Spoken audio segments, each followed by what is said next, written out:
तुमचा विश्वास आमची बातमी. निषेध असो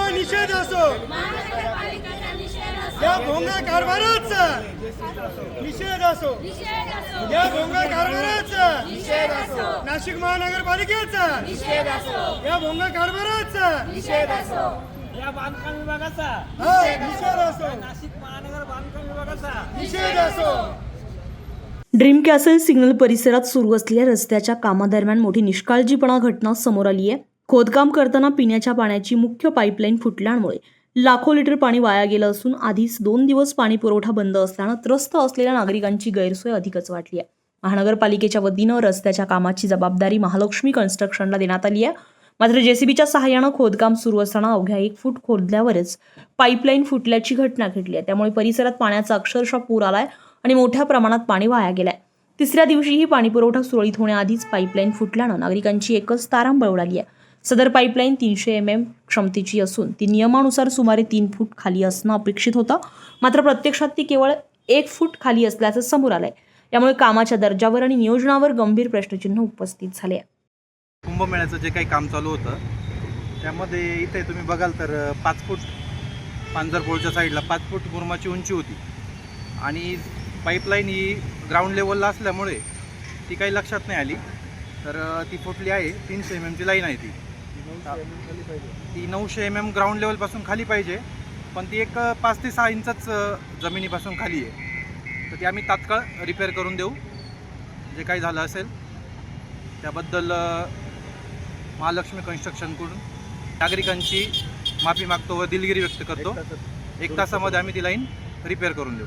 दरम्यान चोपडा लॉन्स ते कामनेमाळा या मार्गावरील रस्त्याचे कंत्राट महालक्ष्मी कन्स्ट्रक्शनकडे असून या कामाचा अंदाजित खर्च 47 कोटी रुपये होता.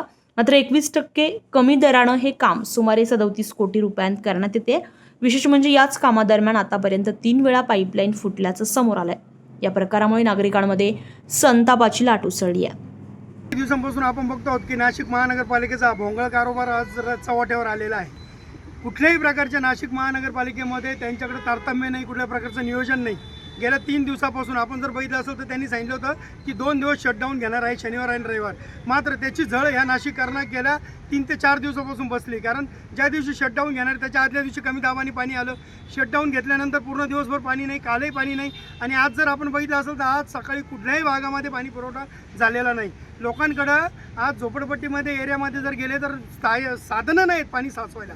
आणि दुसरीकडे आपण जर बघितलं असेल तर अशा हजारो लिटर या केवळ नगरपालिकेच्या काही नाकर्तेपणामुळं हजारो लिटर पाणी वाया जाते.